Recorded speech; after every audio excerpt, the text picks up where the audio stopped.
Tax policy will now come to order.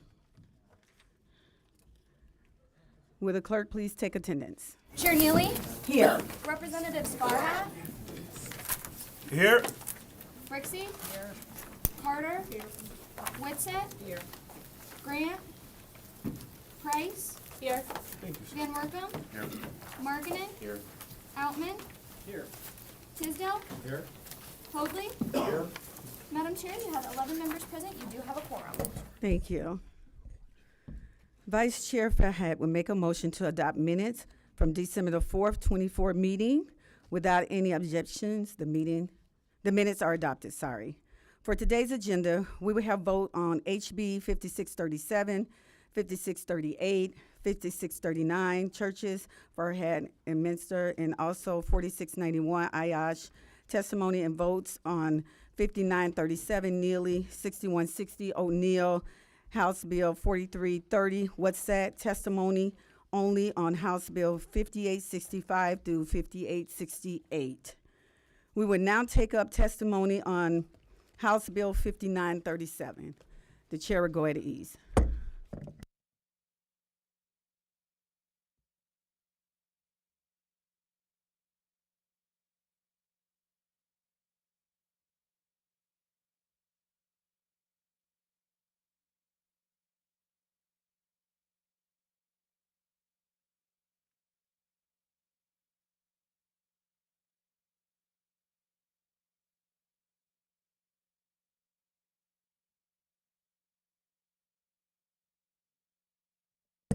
All right. Committee will come back to order. For testimony on House Bill 5937, we have Chair Neely here. So, Chair, please, floor is yours. Good morning. I'm happy to speak to today's House Bill 5937. This bill amends the Michigan Business Tax Act, particularly the Renaissance Zone tax credit. Generally, this tax credit is meant to help revitalize a designated zone by incentivizing business location and conducting business activity within the zone.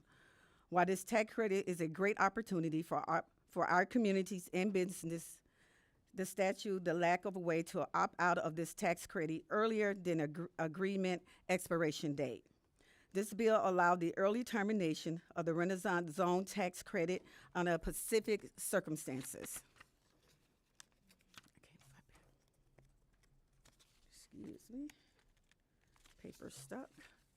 With this bill, both taxpayer and the Michigan Strategic Fund will have the direction to execute a change to an existing agreement. This change can determine and designated credits before the Renaissance designation expires under the statute. The greater flexibility for both state and business alike. And I am happy to answer any questions after you go over yours. Sure, Mr. Chair, Troy Cummings with Warner Norcross and Judd, and I think the chair did a great job of summarizing the bill. This is basically just to fix a hole in the transition provisions that were put in place with MBT to CIT. It's kind of holding back right now the ability for some taxpayers to go from the MBT into the CIT because they can't end their credit early. So we feel like it's just it's a fix to oversight.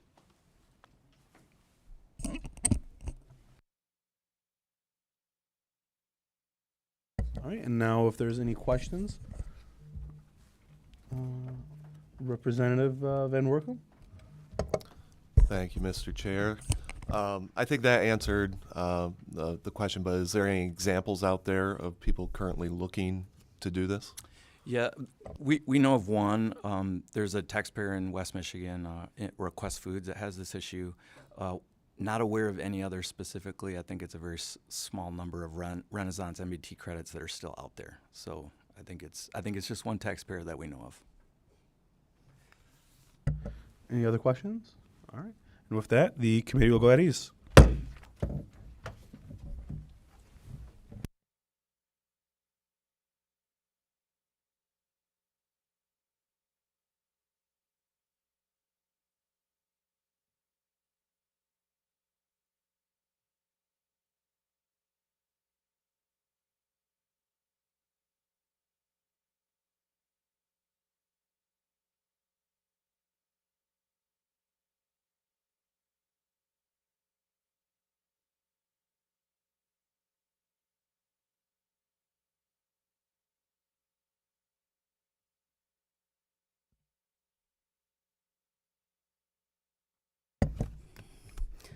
Tax policy will come back to order.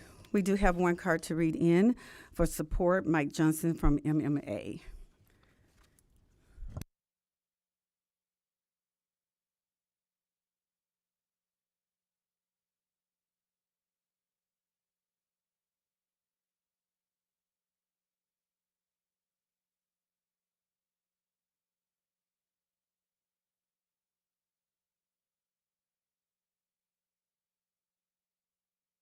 Madam Chair, we would take up the vote on House Bill 5937. Please take the roll. That's okay.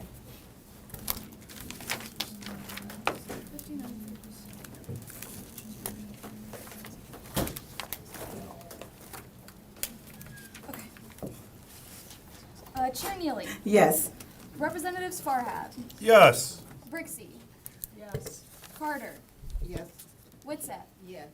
Grant, Price, Yes. Van Workum, Pass. Markinen, Pass. Outman, Pass. Tisdale, Pass. Hoadley. Pass. Madam Chair, you have 6 yeas, 0 nays, 5 pass. The bill is reported with recommendation. Thank you. Now we would take up testimony on House Bill 6160. Rep. O'Neill.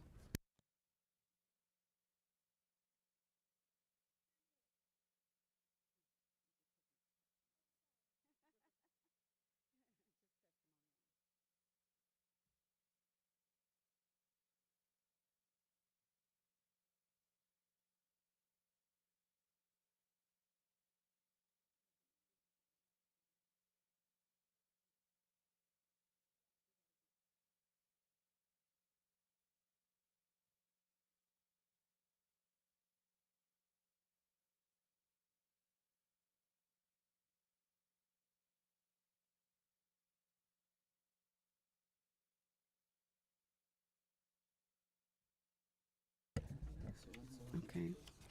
I don't think Rep. O'Neill is here just yet, so we'll move on. Now we will have testimony.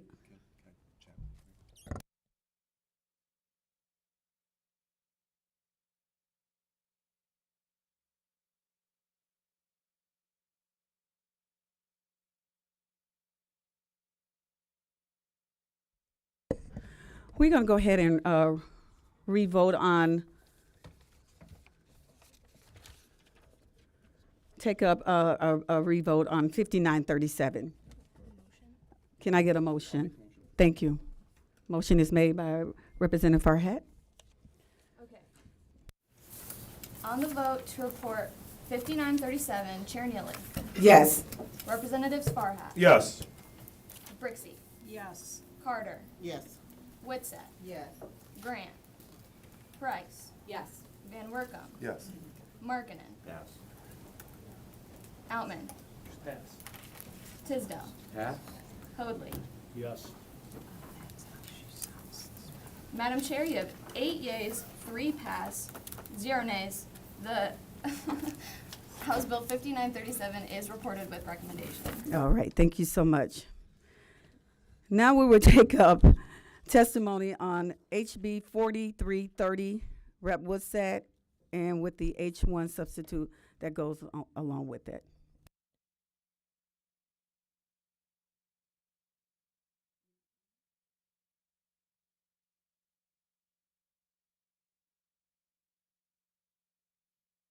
Chair, go at ease.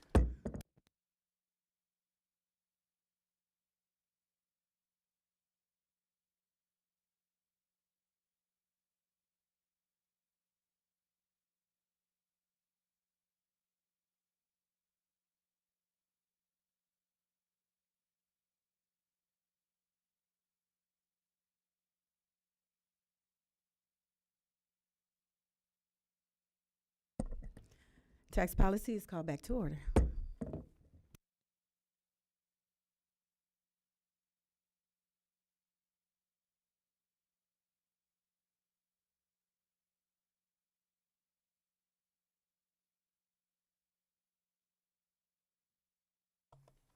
Thank you, Madam Chair. Thank you, committee. I was put on the spot. I didn't know I was actually speaking today. This bill actually is a very simple fix. In Detroit, we have a lot of seniors that lose their homes. And they lose their homes because either they're in the hospital, nursing home, something that's happened, or they just simply forget. So this is a simple fix to be able to ensure that they do not have that happen. So it's a form that they fill out every single year that lets you know what their income is. And this bill would fix it where they do not have to do that every year. Simple as that. Any questions? That's it. Simple.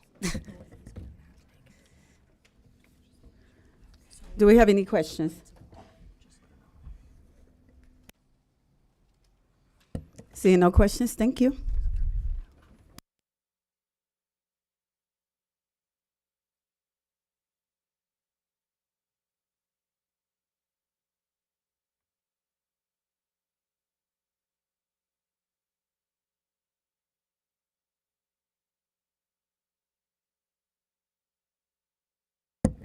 Tax policy would go to ease.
Tax policy comes back to order.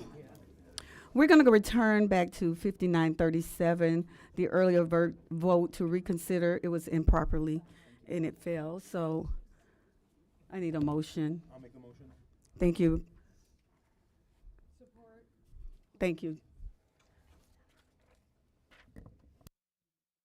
Okay, on the motion to reconsider, Yes. Representatives Farhat, Yes. Brixey, Yes. Carter, Yes. Witset, Yes. Grant, Price, Yes. Van Workum, Yes. Markkinen, Pass. Outman, Pass. Tisdale, Yes. Hoadley. Yes. Madam Chair, you have 9 yeas, 0 nays, 3 pass. The motion prevails. Thank you so much. And now we're gonna. Now can I get a motion to vote on 5937 to report out? Thank you, Rep. Farhat. On the motion to recommendation, Chair Neely, Yes. Representatives Farhat, Yes. Brixey, Yes. Carter, Yes. Witset, Yes. Grant, Price, Yes. Van Workum, Yes. Markkinen, Pass. Outman, Tisdale, Pass. Hoadley.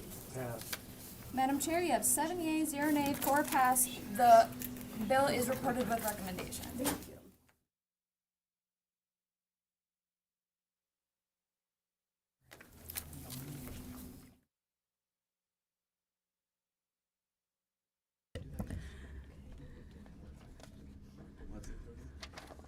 Rep. Carter makes a motion to adopt H1 substitute. Would the clerk please take the roll? On the motion to adopt the substitute, Chair Neely, Yes. Representatives Farhat, Yes. Brixey, Yes. Carter, Yes. Witset, Yes. Grant, Yes. Price, Yes. Van Workum, Yes. Markkinen, Yes. Outman, Yes. Tisdale, Yes. Hoadley. Yes. Madam Chair, you have 12 yeas, 0 nays, 0 pass. The substitute is adopted. Thank you. Now Rep. Price makes a motion to report House Bill 4330 as substitute H1. Would the clerk please take the roll? Chair Neely, Yes. Representatives Farhat, Yes. Brixey, Yes. Carter, Yes. Witset, Yes. Grant, Yes. Price, Yes. Van Workum, Pass. Markkinen, Pass. Outman, Pass. Tisdale, Pass. Hoadley. Pass.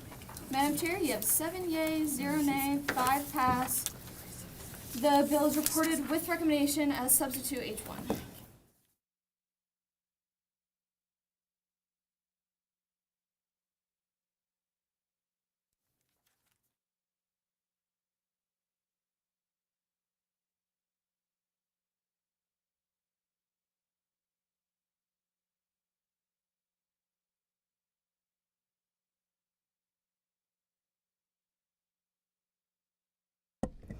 Now we'll take up 4691. Representative Ayash, you want to add some comments to this bill? Yes, thank you, Madam Chair. I'll be very brief. This legislation came before you, I believe, last year, and to use a quick analogy, if Representative Farhat, my colleague from the 3rd District, decides to open up a duck paraphernalia store, and I feel very inclined to support his business, if I would give him some support to start up his business for $10,000 or more, I would then qualify for a $3,000 tax credit. And it's only for Michigan-based businesses, for Michigan-based residents. And this idea is we want Main Street to start investing and helping build small businesses across the state. We are in conversations with Treasury and MEDC. We would have some language on the floor, Madam Chair, that would delay implementation of the program until they're able to ramp up FTEs and have a program ready to sort of implement this tax credit, as well as setting a cap around $10 million for the program on an annual by annual basis. So we're still in conversations there that we're waiting to see what that number makes the most sense for the state. So that's what we have before us, and I'm looking forward to continuing to work with MEDC and Treasury to try to get that language cleaned up before the floor vote. I'll take any questions if it's okay with you. You do have a question, Rep. Farhat? I was just going to say, Madam Chair, just for the sake of continuity in the analogy, if that were to happen, it would be subject to personal finance disclosure and lobby law. We'll take care of that, just in case someone's wondering. Okay. But yes, if I were to open a store, it would probably be as you exactly described it, Representative. I hope you'd call it what the duck. All right, thank you. Rep. Farhat makes a motion to adopt the H1 substitute with the clerk for House Bill 4691. Would the clerk please take the roll call? On the vote to adopt the substitute, Chair Neely, Yes. Representatives Farhat, Yes. Brixey, Yes. Carter, Yes. Witset, Yes. Grant, Yes. Price, Yes. Van Workum, Pass. Markinen, Pass. Outman, I'm sorry, Madam Clerk, this is just a substitute. Yes. Tisdale, Pass. Hoadley. Pass. Madam Chair, you have 8 yeas, 0 nay, 4 pass. The substitute is adopted. Now Rep. Price make a motion to report 4691 out with the subs 81. Would the clerk takes the vote, please? Chair Neely, Yes. Representatives Farhat, Yes. Brixey, Yes. Carter, Yes. Witset, Yes. Grant, Yes. Price, Yes. Van Workum, Pass.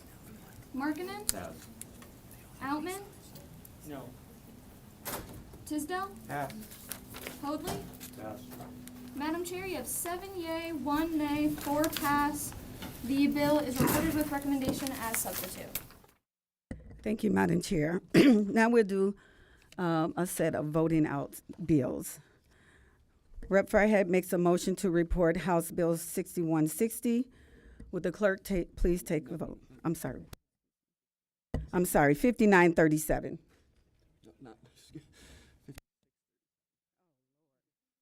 Forgive me. I'm just all off today. 5637, thank you. Sorry, who made the motion? Thank you. Okay. On the motion to report with recommendation, Chair Neely, Yes. Representatives Farhat, Yes. Brixey, Yes. Carter, Yes. Witset, Yes. Grant, Yes.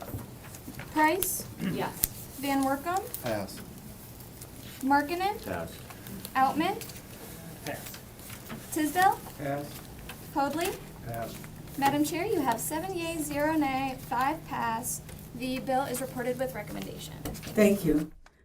Now Rep. Grant make a motion to report out House Bill 5638. Would the clerk please take the vote? On the motion to report, Chair Neely, Yes. Representatives Farhat, Yes. Brixey, Yes. Carter, Yes. Witset, Yes. Grant, Yes. Price, Yes. Van Workum, Pass. Markinen, Pass. Outman, Tisdale, Pass. Hoadley. Pass. Madam Chair, you have 7 yeas, 0 nay, 5 pass. The bill is reported with recommendation. Thank you. Now we make a motion to report out House Bill 5639. I'll make a motion. On the motion to report, Chair Neely, Yes. Representatives Farhat, Yes. Brixey, Yes. Carter, Yes. Witset, Yes. Grant, Yes. Price, Yes. Van Workum, Yes. Markinen, Yes. Outman, Yes. Tisdale, Pass. Hoadley. Pass. Madam Chair, you have 10 yeas, 0 nay, 2 pass. The bill is reported with recommendation. Thank you. Now we would take up the package with testimony from House Bills 5685, 5666, 5867, and 5868. Rep. Brixey,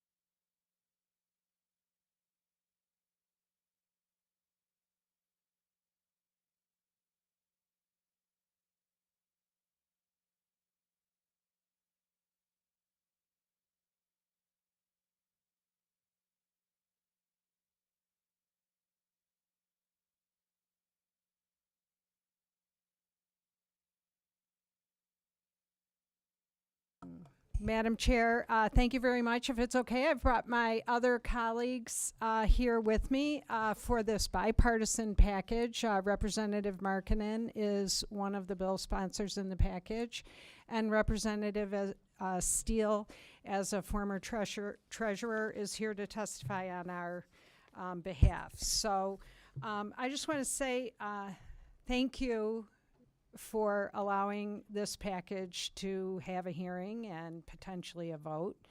And thank you for the opportunity to testify on bills that would solve a problem my community's been struggling with for over a decade.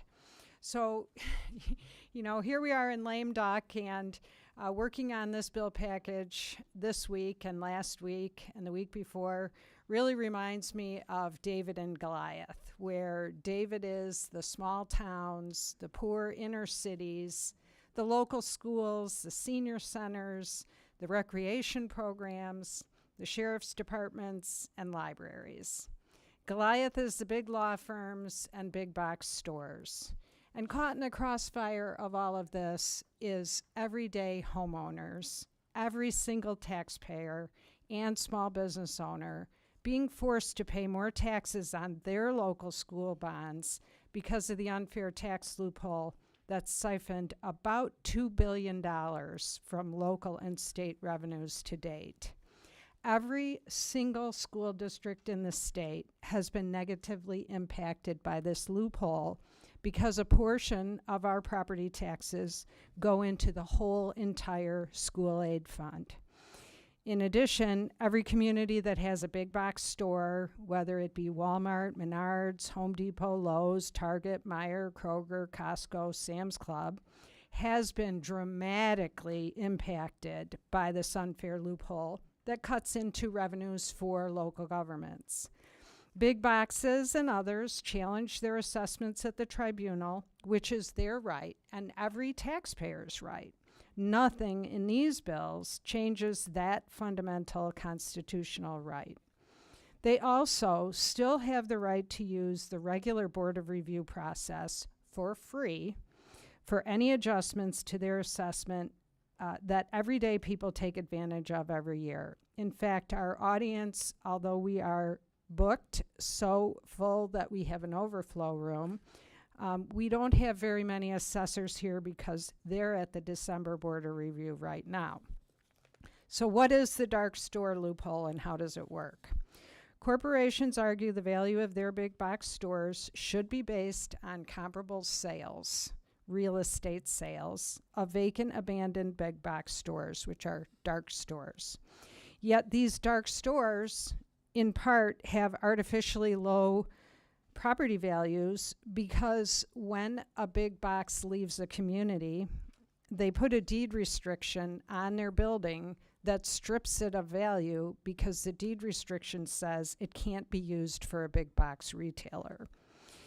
And yet they're being compared at the tax tribunal to an open, active store that is a big box store. This loophole has been kind of morphed into something called functional obsolescence, and many different types of companies have been utilizing it, not just big box stores. And the deed restriction practice itself contributes to blight across all of our communities. So our bipartisan package, House Bills 5865 to 68, closes the dark store loophole by prohibiting assessors from using dark stores with deed restrictions as real estate comps in their valuations. Furthermore, it prohibits the tax tribunal from allowing dark stores with deed restrictions as comps or as a reason for functional obsolescence for a store that is being used without a deed restriction. Thirdly, it requires petitioners who are bringing appeals before the tax tribunal to provide property appraisals at the time of filing of their appeal. This bill in particular will level the playing field between the municipality and the people who are petitioning it. Finally, setting standards for the tax tribunal's independent determinations of true cash value to align with generally accepted appraisal principles. So now I'm going to pass it along to my colleague from the Upper Peninsula to talk about his support of the entire package. Yeah, thank you, Madam Chair. Thank you, Representative Brixey.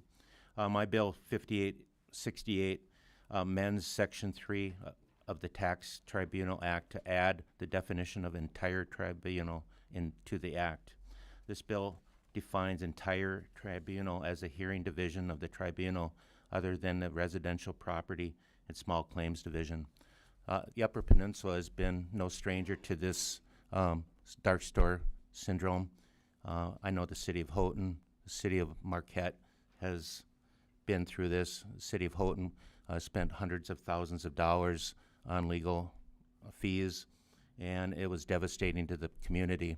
Eventually, they held the issue off, but it took a huge battle that the city of Houghton couldn't afford to do. And unfortunately, it'll probably happen again. So here we are. Thank you, Madam Chair. Thank you for allowing me to testify. And for those who don't know me, and I'm State Representative Donnie Steele. I'm District 54, which is in Oakland County, includes Auburn Hills, Orion Township, and Bloomfield. And prior to being state representative, I was a trustee for Orion Township and a treasurer for 6 years. And prior to that, my career was a real estate broker and owner. So I'm very familiar with assessments, the assessed values, and tax tribunals. So while being part of Orion Township, I was also part of the Oakland County chapter of the Michigan Township Association. And we were confronted with the dark stores, and it has been an issue for 11 years. And I'm actually just really surprised it hasn't been resolved after all this time. So I'm here today, and I just wanted to hit on a couple other points that are weren't mentioned in this, is that when these big businesses come to town, Orion Township was one of those that embraced the economic development. We want the economic development in our towns. We as a community, we expanded one of our roads, which was Brown Road, to bring economic development. And up and down Brown Road, which I don't know if anybody's familiar, it's on one side is Great Lakes Crossing, and that's Auburn Hills, and on the other side is Orion Township, and that was all blighted. So we expanded the road so we can bring in these businesses like such as Menards, the Hyatt Hotel, amongst Aldi. All those came in because we expanded the road. As soon as we expanded the road, it was an immediate fight of the taxes that they had to pay on their economic development that we invested, and they didn't want to pay the taxes in which they knew what the tax base was before they moved there. So they still utilized the services. They used our building department. They used the fire. They use the police. Some of our calls are most regularly going to these retail businesses to fight crime and embezzlement and all the things that go with retail businesses. And so we pay for all these services. So the big companies have the ability and the know-how and the resources to fight their assessments with the attorneys to be able to fight the assessments. And what happens is that the residents and the homeowners have to pick up the slack for the services that are being provided for the communities. So I would love lower taxes for everybody if it was fair for everybody, but this process in which is happening is not fair for everybody, and what we have is another design of corporate welfare. And so what happens, the municipalities actually have to fight the tax tribunals. It costs thousands and thousands of dollars to fight these tax tribunals. We have to pay for the attorney expenses. Our supervisors, our treasurers, our assessors all have to go in and fight the tax tribunals. And we pay the bill, but the benefit, we don't recoup the benefit for sometimes 20 and 30 years. The benefit actually goes to the schools. and the counties. They get the benefit of the tax. We pay the bill to fight the big boxes. We lose services. The homeowners have to pay more millages to pick up the cost of the services, and the benefit and the benefactor happens to be the big corporations. So I'm just looking for fairness, and I would just like to be able to stop the corporate welfare and have lower taxes for all. Thank you. Thank you, Madam Chair. If there's any questions, I'm happy to answer them.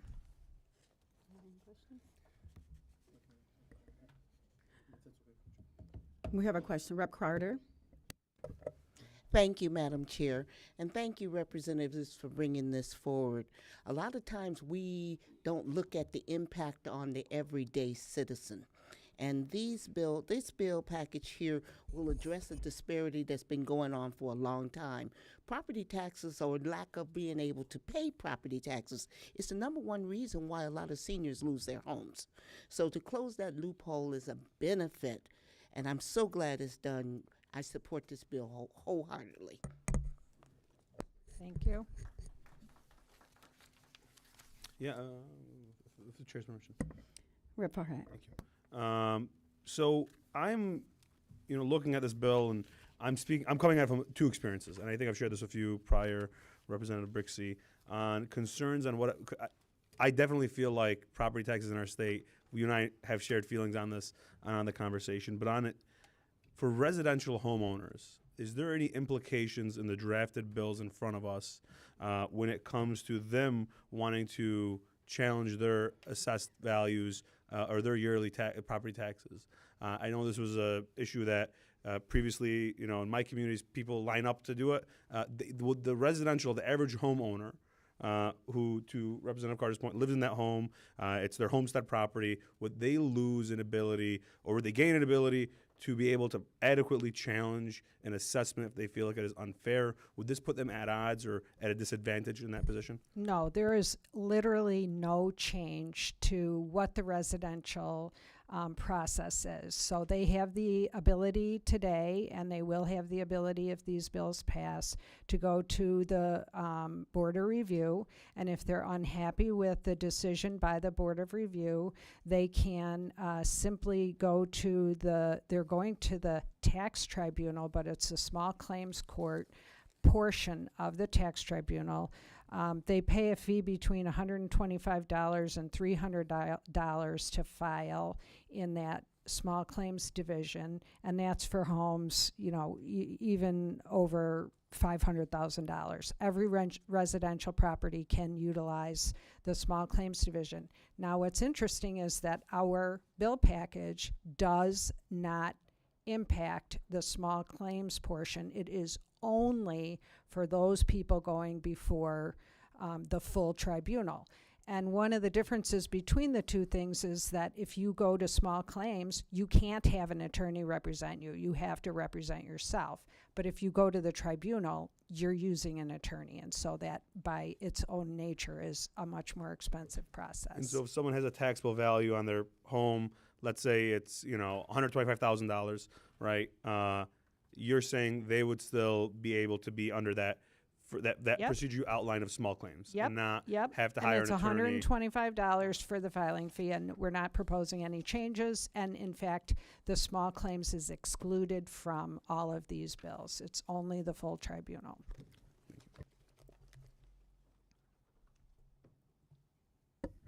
Van Workum. Thank you, Madam Chair. A lot of discussions about the box stores, but would this have an impact on, say, a local manufacturing building, a lumber yard, a warehouse? Is this confined here to just the box store as described, or will this have also impacts throughout other industries? So it depends is the answer to which bill you're talking about.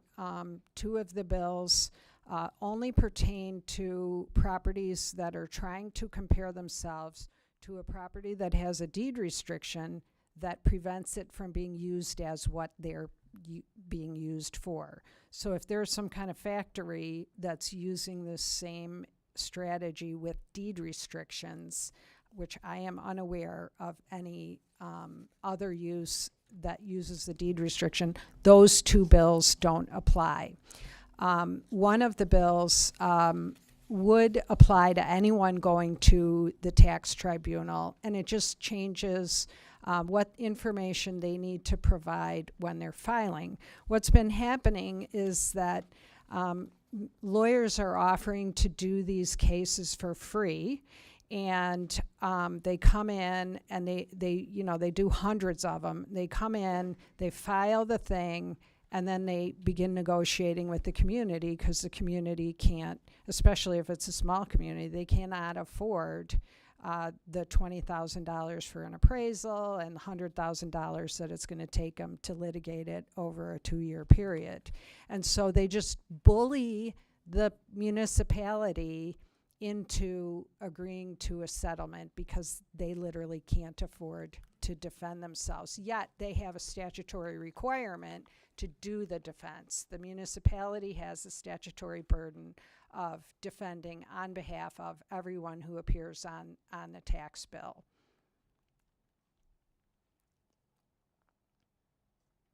All right, thank you so much. We do have a long, lengthy testimony if everyone wants the testimony. So we're only going to give each person 3 minutes, and we will be strict on those 3 minutes. So don't feel like I'm being rude when I asked you to stop your testimony. Now we're going to have Mike Johnson from MMA come up. And who do you have with you, Mike? Dan Stanley. All right. You guys can start whenever you're ready. Thank you, Madam Chair and committee members. I appreciate the opportunity to be here. I'm Mike Johnson, Executive Vice President of Government Affairs and Workforce Development at the Michigan Manufacturers Association. I have with me Dan Stanley, a property tax expert from Hodingman. And I'll make a few very brief comments and then hand it over to him very quickly.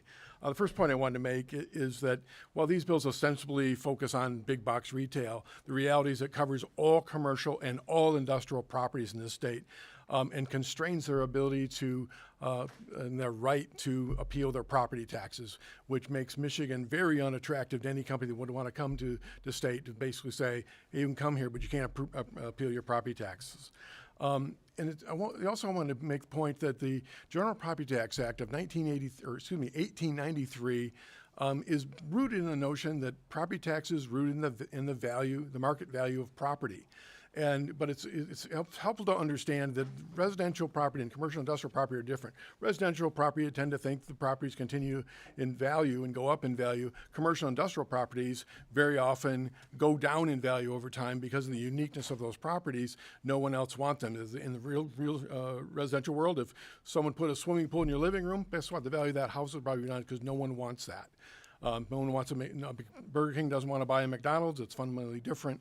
So the value of these properties in the marketplace are very low.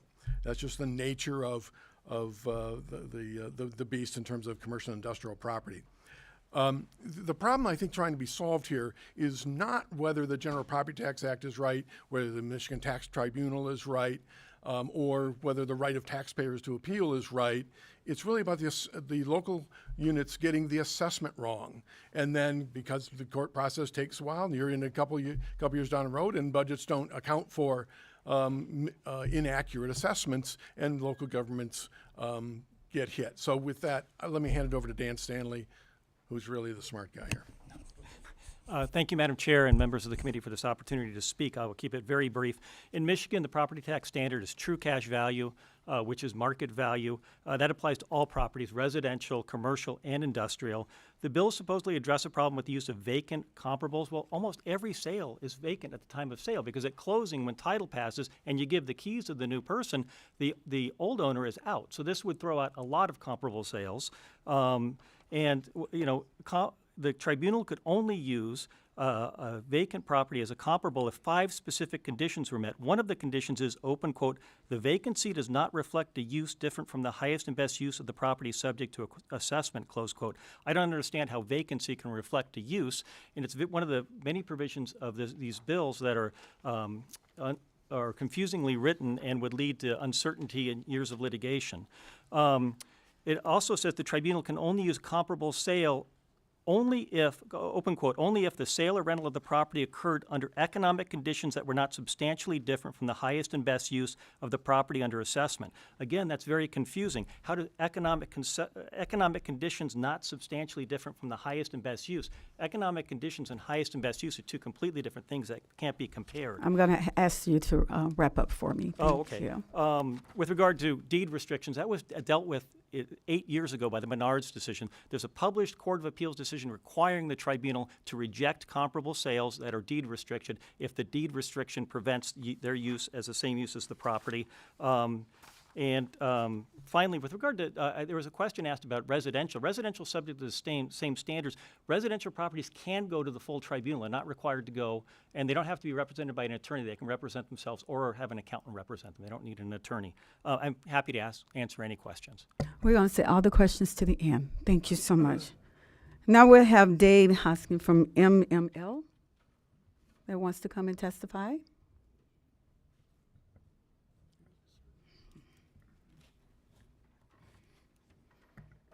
Welcome to Tax Policy. Yeah, good afternoon, Chair Neely and members of the committee. My name is Dave Hodgkins with the Michigan Municipal League, and I appreciate the opportunity to speak before you today on an issue that holds significant implications for our communities. MML is here in support of this legislation, which has been a priority to address for our members since the misguided precedent set by the Michigan Tax Tribunal more than a decade ago. The dark store loophole, as we've heard it referred to, has allowed big box retailers to exploit property tax assessments in a way that undermines the financial stability of local governments and negatively impacts essential services for our residents. This tax situation arises when large retailers argue that their stores should be valued for tax purposes not as an active retail establishment, but rather as an empty abandoned property. This results in dramatically reduced property tax assessments, leading to a significant loss of tax revenue for local governments. This lost revenue is not just a statistic. It represents real dollars that could be used to fund schools, public safety, parks, roads, and a multitude of community services. Closing the dark store loophole is crucial. We support these bills for a few reasons. Equitable tax distribution. When large retailers are permitted to assess their properties as if they were closed stores or utilize self-imposed deed restrictions, the burden of funding local services shifts unfairly to homeowners and smaller businesses. This creates an uneven landscape at the expense of everyday taxpayers. Sustaining local services. Every dollar lost to this loophole translates into cuts to essential services that our communities rely on. Local governments struggle to balance budgets as their tax bases shrink. This impacts everything from public education funding to emergency services, thereby affecting the quality of life for residents. Promoting community development. Fair and equitable taxation encourages investment in our neighborhoods. When local governments are able to maintain a stable tax base, they can plan and invest in infrastructure and community projects that foster growth and development, which benefits residents and local businesses alike.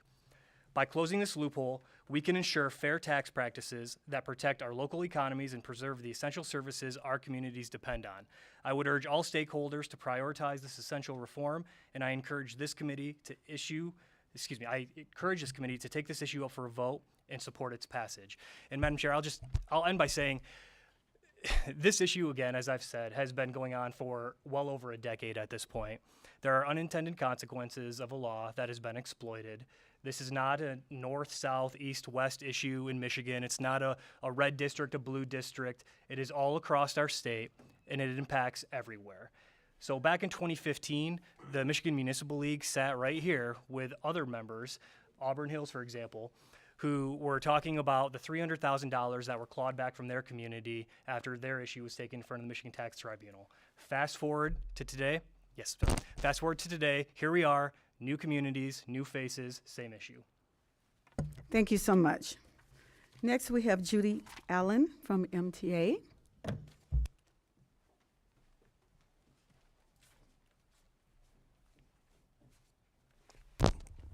Thank you, Madam Chair, members of the committee. I definitely appreciate being here today.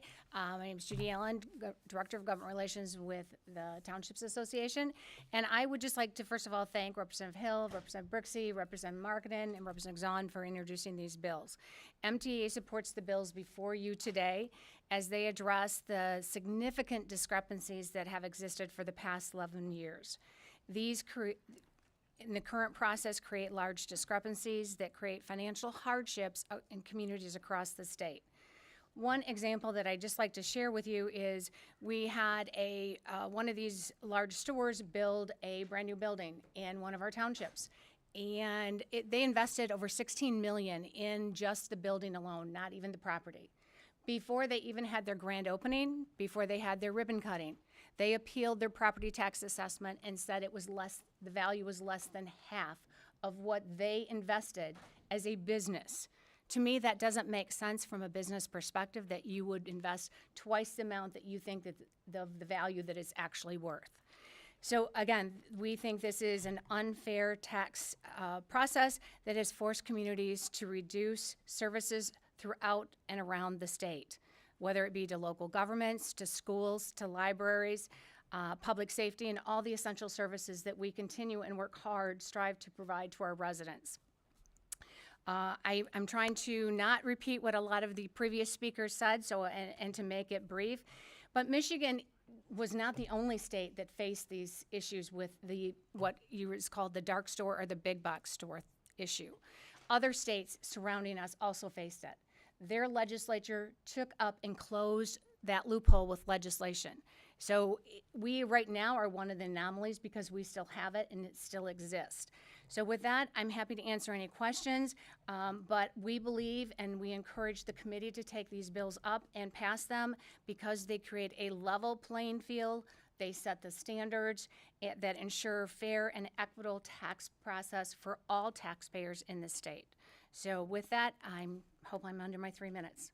You are. Thank you so much. I appreciate that. Next, we have Mayor Nolan from the Black Caucus.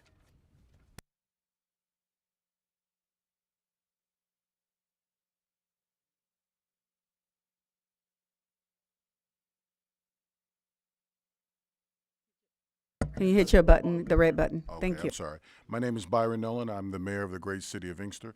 I'm also a member of the Michigan Black Mayors Association, but today I stand sitting before you as a representative of the Michigan Black Caucus local elected officials.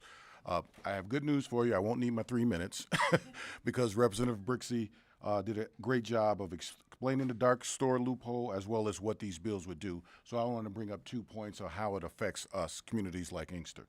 First of all, over the last decade, $2 billion have been siphoned away from cities, townships, school districts, and other taxing entities just because of this dark store loophole.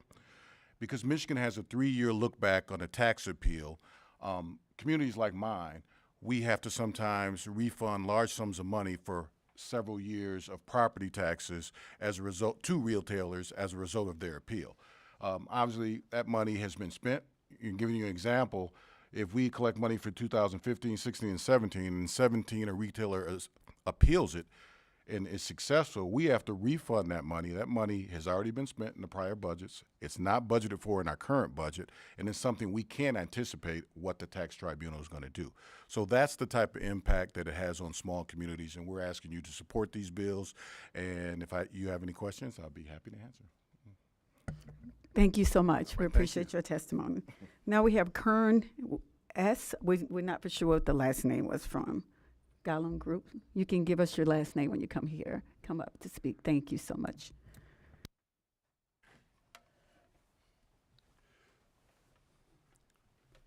My name is Kern Slaughter. I'm a certified general appraiser. I hold an MAI and an SRA designation from the Appraisal Institute, and I have a master's degree in real estate appraisal from the University of St. Thomas in Minneapolis. I'm here to speak in favor of these bills and agree with everything that has been said in favor of these bills, but I want to give you a little bit different twist to the whole situation. I was hired fairly recently by the city of Grand Ledge to appraise a very big box type store. I did the appraisal, I submitted the appraisal, and got a call from the Grand Ledge attorney asking me, can you tell me where we should settle this at? You know, they're here and we're here, and what do you think number will make it settled?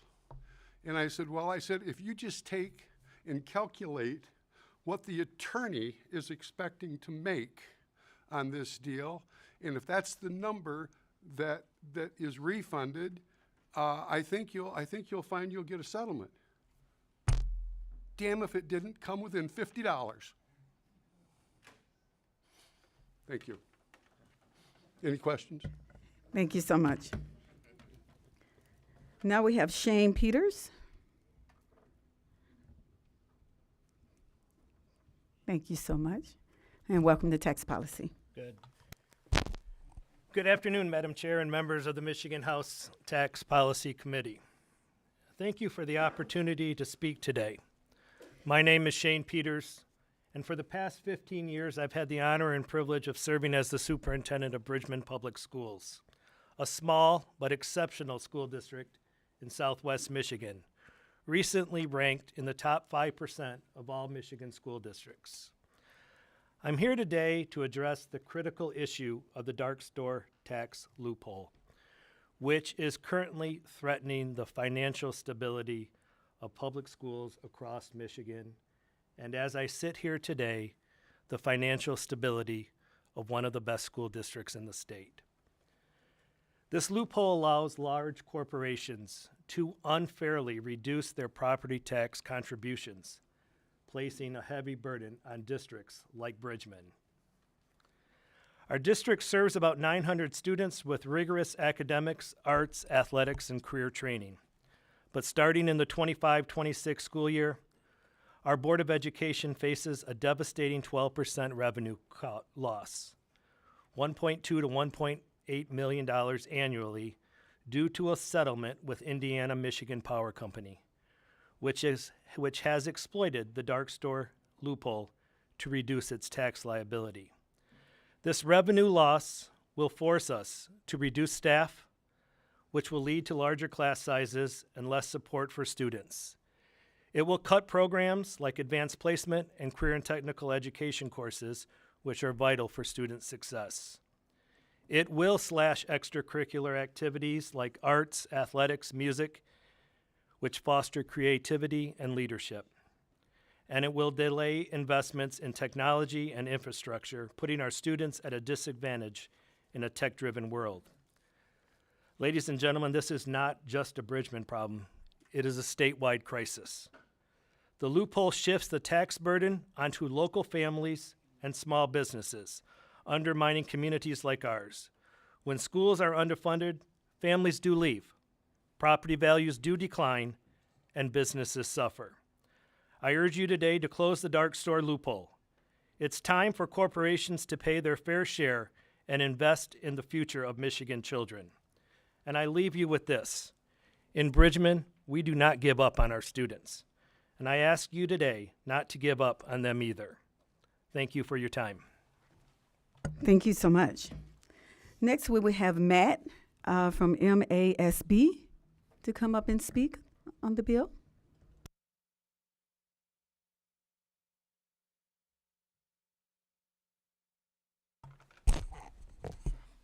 Thank you, Chair Neely and committee members, for allowing me to testify today. I am Matthew Showalter, a locally elected school board member at Shepherd Public Schools, as well as the Gratiot Isabella RESD. I'm also a certified general real estate appraiser and hold the MAI designation from the Appraisal Institute, as well as an associate broker's license from the state of Michigan. My experience includes 30-plus years of commercial real property appraisal and development. I am here in support of House Bills 5865 through 5868, which will fix the unequitable taxation of commercial properties in our state. The dark store rulings have created an unfair transfer of taxation to residential property owners as well as other commercial property owners. This situation, if not rectified, could lead to other property types being valued in a manner as if they were unoccupied. Imagine all property types were to be valued under the same logic and the use of unoccupied comparable sales were to be utilized in the taxation valuations. This would likely lead to a significant reduction in taxable value throughout the state. True cash value is defined in Public Act 254 of 1983 by the state of Michigan as the usual selling price at the place where the property to which the term is applied is at the time of assessment, being the price which would be obtained from the property at a private sale and not a forced or auction sale. In my opinion, the Michigan Tax Tribunal rulings that created the dark stores loophole are not based on appropriate valuation methodology for the determination of true cash value. This package of bills will codify the use of highest and best use in the tribunal's tax valuation determinations. The highest and best use of a property is the use that is physically possible, legally permissible, financially feasible, and maximally productive, aka the highest value. All sales used in the valuation of a property need to have the same highest and best use to provide a meaningful and credible indication of value. These bills will allow for a more equitable and consistent taxation valuation methodology throughout the state. All school districts rely on the property taxes paid to the state for the revenue to the school aid fund, but also for support of our local millages. These local millages support our buildings and CTE programs. This issue impacts every school district in Michigan because of the reduction in revenue to the school aid fund for school funding. When the tribunal orders a refund for property taxes, a local school district is required to use general operating funds to make the required unbudgeted payment, which reduces our spending on classroom education and staffing.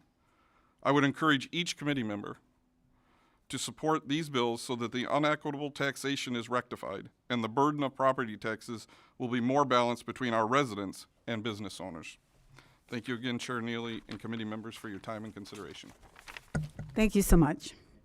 Next, we will have Eric Ward to come up to testify. City of Hopeman. All right.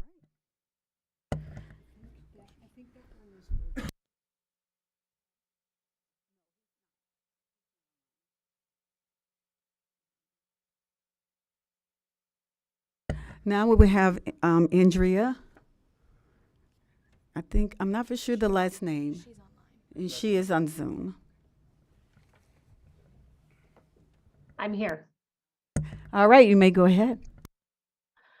Good afternoon. My name is Andrea Ingmeyer, and I'm the library director at the Peter White Public Library in Marquette, Michigan. I am here in support of Bills 5865 to 5868. In 2010, Peter White Public Library won the nation's highest honor for libraries, the National Medal for Museum and Library Service. To date, 4 Michigan libraries have received this national recognition. 5 years after winning this award, the Peter White Public Library closed on Sundays, reducing service hours by 9%. This change in service hours was directly due to the impact of tax tribunal settlements on our already tight budget. Not only was there a reduction in the tax base, but some of the settlements included several years' worth of back pay. The library board was advised to set aside over $215,000 of the upcoming operating budget to cover settlement payments. That was more than 12% of the library's budget and is funding that would have kept the doors open. The impact on our community because of this change has been clear. Working families and those who need the library the most have reduced access due to the lack of funds needed to sustain our excellent service. Peter White Public Library provides traditional library services, but also hosts a steady stream of public meetings and events. In October of this year, our library meeting rooms were used an average of 17 times a day. Peter White Public Library is not just a library, it is our community center. I'm asked about Sunday hours several times a week, and recently I've spoken with patrons who expressed frustration that in 10 years, we haven't fixed this. The fact is, in 10 years, we haven't gained much ground. The growth of the tax base continues to be stunted by corporations who view the tax tribunal process as simply routine paperwork. Several large businesses in our community file tax tribunals yearly, successfully capping their taxes, leaving small businesses and homeowners to make up the difference. Entities like libraries are in the people business. Our services are only as good as the staff we employ. I'm sure you're aware of how tight the employment and housing markets are right now. Our turnover rate is the highest it's ever been, and much of this is due to low wages and reduction in full-time positions, which are a direct result of continued budget conditions. Our communities deserve the best we can offer, and corporations should be paying their fair share of taxes, creating stable funding to make that possible. While I can't fix this, you can. Close the tax tribunal dark store loophole, take the tax burden off residents and small business owners, and put tax funds where they belong, back in the hands of those providing excellent services to their community. Thank you so much. Thank you. Next, we will have Kerman Williams.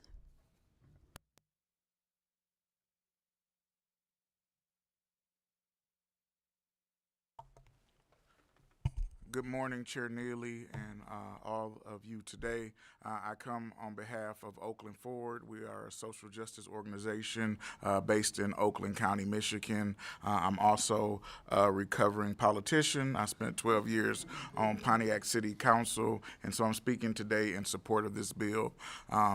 Cities like Pontiac need to be able to have straightforward budgets to do forecasting, and when you have a dark store loophole that takes millions away from the community, it really impacts the ability to provide services like police, fire, water, safety, things that we need most. So I'm glad that this bill is bipartisan. I encourage you to do what you can to make sure that this passes so you can build stronger cities, so we can build a stronger Michigan. Thank you so much.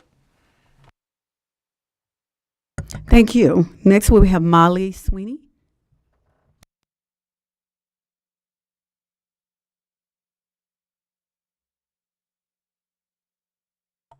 Good afternoon, committee. My name is Molly Sweeney.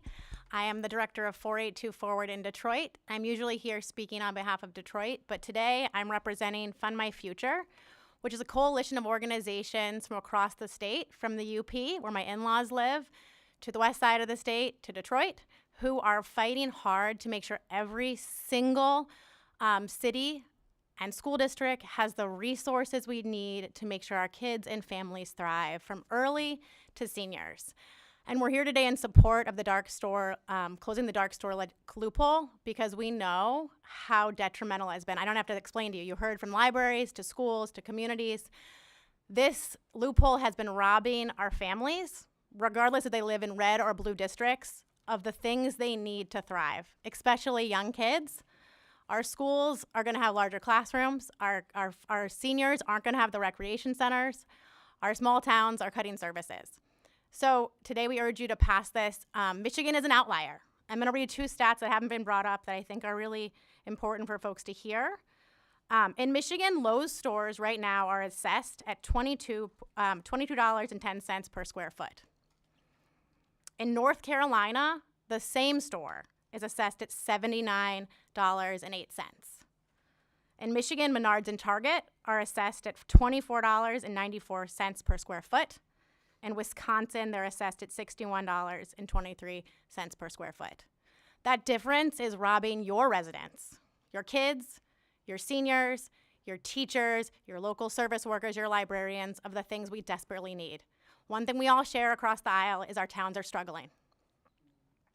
Every one of you are here, I know, because your towns are struggling. Your kids, your families, your seniors. And so today, do right by your residents. You know, it's hard to say that it's common sense policy that affects all of us. This is common sense tax policy. It's either you stand with Target and Walmart or you stand with your residents. So today we urge you to vote yes. Thank you. Now we have Mike Goodman, Pontiac City Council.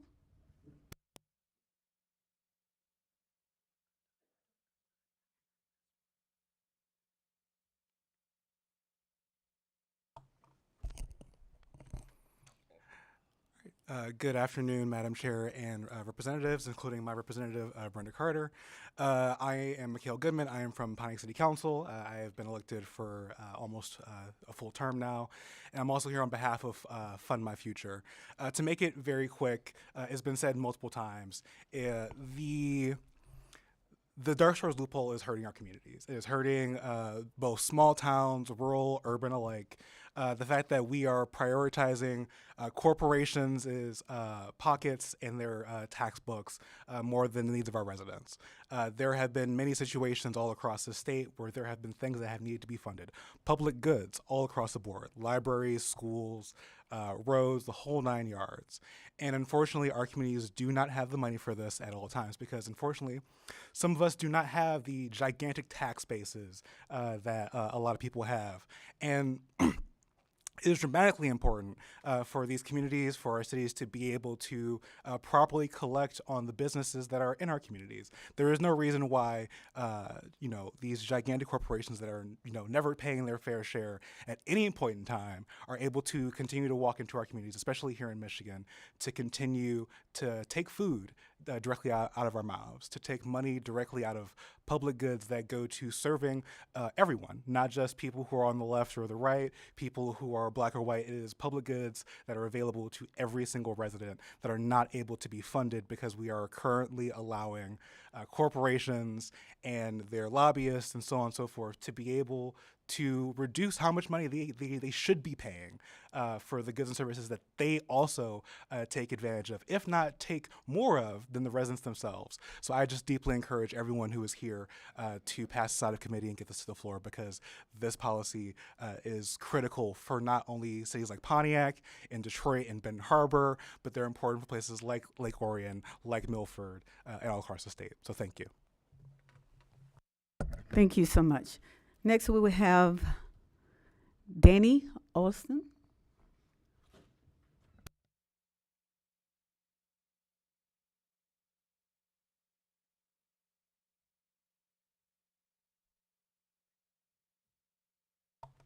Good afternoon, Madam Chair and the committee.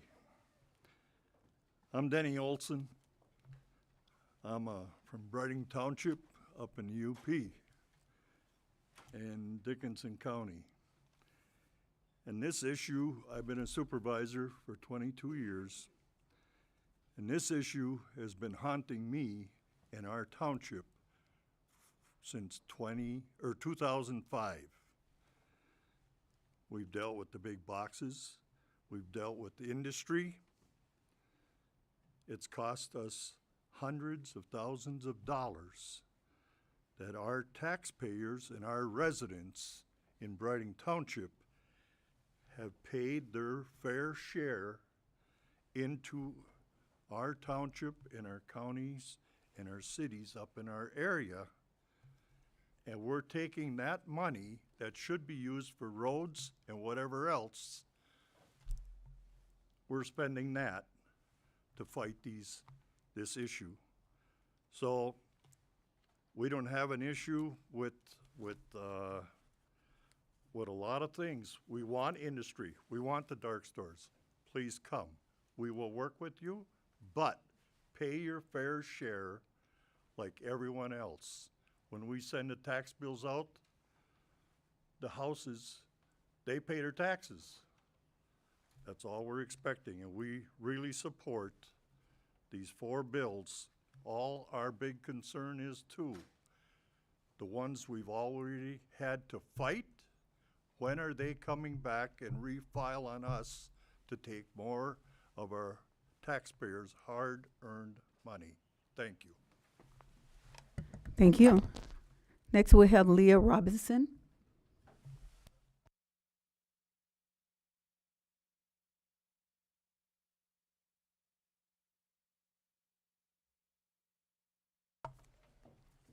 Madam Chair, if it's okay, we'd like to come up together. Yes, Yeah. thank you. That would work out. Thank you so much. Good afternoon, Madam Chair and members of the committee. My name is Amy Drum, and I'm the Senior Vice President of Government Affairs for Michigan Retailers Association. I want to remind everyone here that retailers employ local residents, they sponsor local sports teams, and they pay a lot in various state taxes already.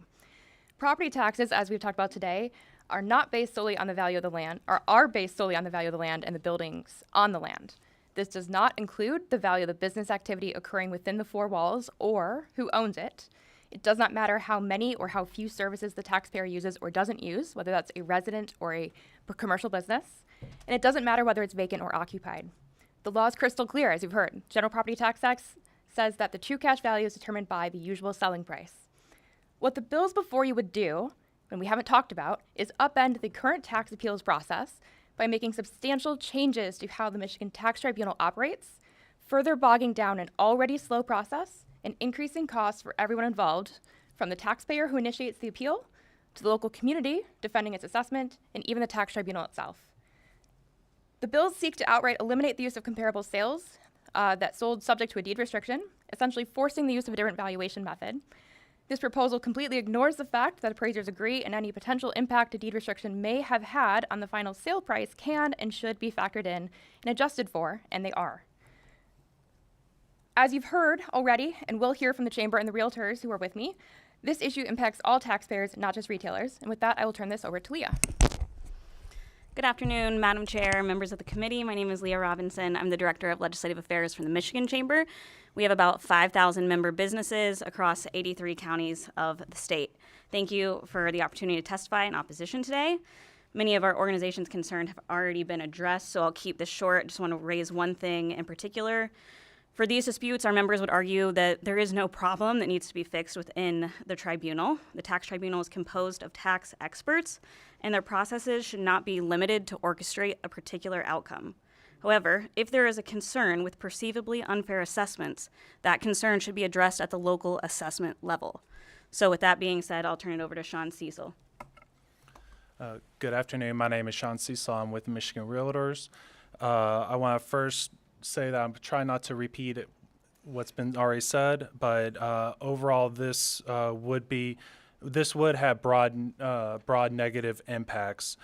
These bills would negatively impact all residential, commercial, and industrial properties, not just this undefined definition of what is a big box store. Smaller property owners, small businesses, and nonprofits would be disproportionately harmed by increased assessments and higher taxes. Ultimately, as everyone has brought up so far, deed restrictions would be undermined. Deed restrictions play a vital role in affordable housing, historical housing, environmental preservation, and community development. Prohibiting assessors from considering deed-restricted properties in evaluation disregards their market impact, leading to inflated taxable values. For example, a developer builds an affordable housing project with a deed restriction requiring units to remain affordable for 20 years. Because of this restriction, the property's market value is lower than unrestricted properties. Under the proposed legislation, assessors cannot consider the deed restriction when valuing the property. This results in a higher taxable value, increasing the property taxes and making it financially unsustainable for the developer to maintain affordability.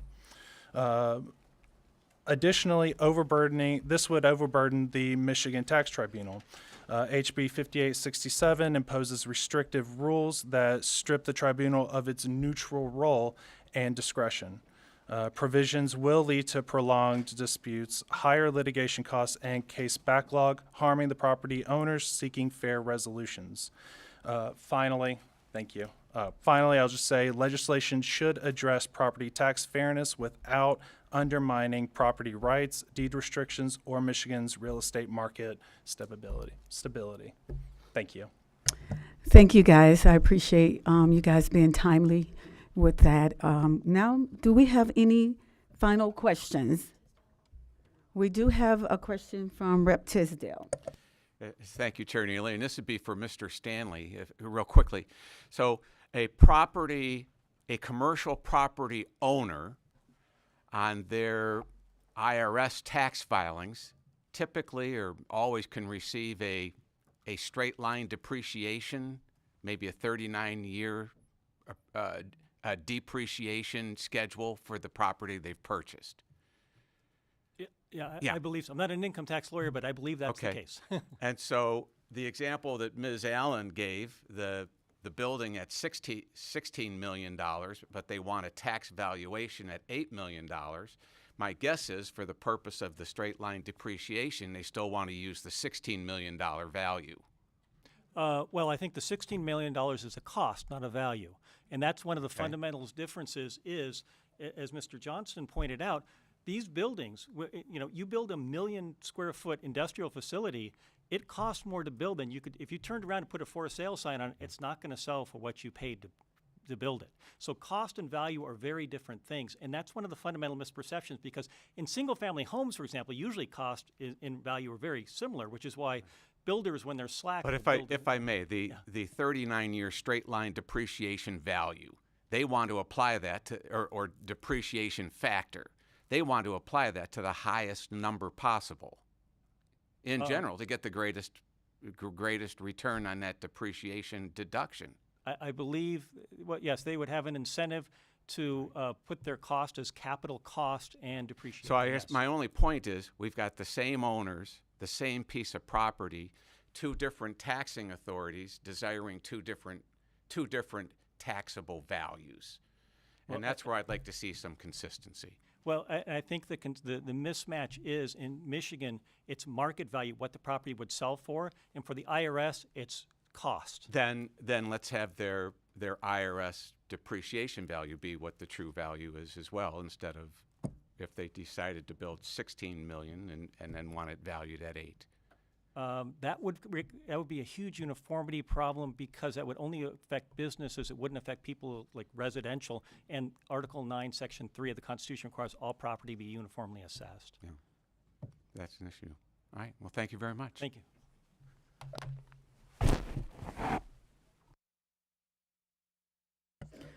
The chair go at ease.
We have actually ran out of time, so we are going to be at ease, and we can't tell you what time we'll be back this afternoon.